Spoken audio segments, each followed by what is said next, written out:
the thinker who transformed Islam into a revolutionary movement during an era of intellectual decline, was born in 1903 in Hyderabad, Deccan, at a time when the Indian subcontinent was under British colonial rule and the Ottoman Caliphate was declining, leaving Muslims with a weak political existence, scattered intellectual leadership, and unclear direction. Amidst this, Maududi emerged as an intellectual figure who presented Islam not merely as a religious belief but as a complete civilizational and political system, synthesizing the modern trends of the Aligarh movement, the traditionalism of the Deoband school, and the philosophical poetry of Iqbal into a practical ideological framework, laying a new intellectual foundation for Islamic revival which manifested in 1932 with the launch of his journal, Tarjuma-no-Quran from Lahore, marking a new dawn of Islamic awakening on the subcontinent's intellectual horizon. His extraordinary achievement of connecting the understanding of the Quran with contemporary intellectual challenges is embodied in his Tafhimul Quran, 1942-1972, which was not just a commentary but an intellectual struggle to relate the Quran to modern civilizational, political, and economic issues, presenting its themes in logic and language compatible with the modern educated mind.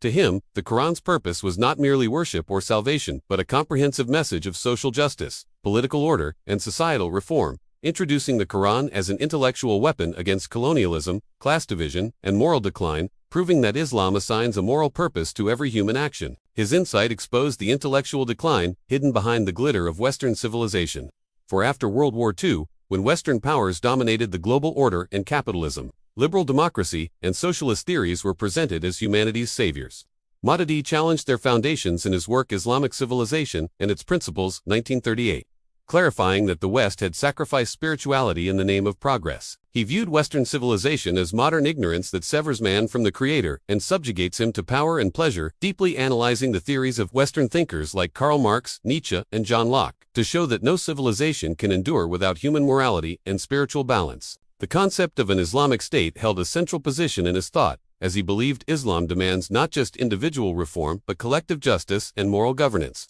In 1941, he founded Jamaat-e-Islami in Lahore, which became an organized political and intellectual platform for establishing an Islamic welfare state, explaining that a state's success lies not in military power or strict laws but in establishing moral force, justice, equality, and public welfare. And after Pakistan's creation, he declared that if the state was not founded on Quranic and Sunnah principles, it would be Islamic geography but not Islamic ideology, providing a practical interpretation of the justice and balance of Islamic economy against capitalism and socialism. Maududi termed Western capitalism a system of greed and exploitation and socialism the killer of individual freedom. In the Economic System of Islam 1948, he clarified that wealth in an Islamic economy is God's trust and its circulation must be fair among all classes, with principles like zakat, charity, endowment, and financial accountability, providing a moral foundation, defining a welfare state as one that supports the weak and prevents wealth concentration, principles that today offer an alternative civilized model for the global economic system, especially when the world is suffering under the economic slavery of the IMF and World Bank. His resolve to awaken intellectual autonomy, religious dignity, and moral consciousness in the hearts of youth was evident in 1947 when educational institutions were coming under Western influence. He sowed the seeds of intellectual independence by patronizing the establishment of Islami Jamia Thalaba, so the new generation could acquire moral training and religious consciousness alongside education.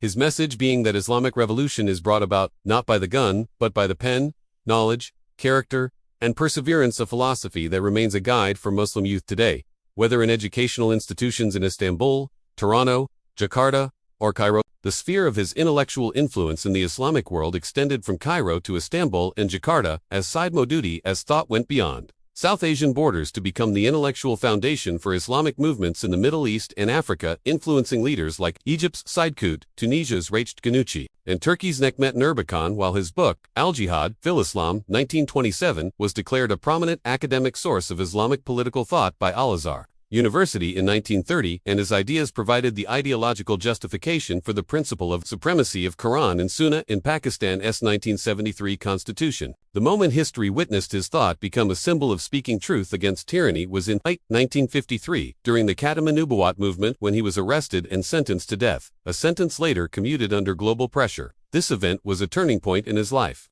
proving that serving Islam is done not only from the pulpit or through writing, but also through sacrifice and perseverance, which gave his movement moral strength and global credibility. The continuity of Islamic thought that remains a source of moral guidance for humanity today persists after his passing in Buffalo, USA, in 1980, as his intellectual legacy lives on through more than 120 works translated into various languages, used as intellectual pillars by Islamic movements, universities, and think tanks, carrying his message that the path to Islamic revival is possible without knowledge, morality, discipline, and justice. Intellectual perseverance, moral courage, and collective consciousness are the forces that keep nations alive, and Sayyid Maududi's message remains a source of intellectual light and practical motivation for the Muslim Ummah today, teaching us that if Muslims remain connected to their history, Sharia, and ideological principles, they can not only stop their decline but build a new world based on justice, morality, and peace for humanity. A thought that assures us that an Islamic revolution is still possible today provided we stand firm on our Lord's system with faith,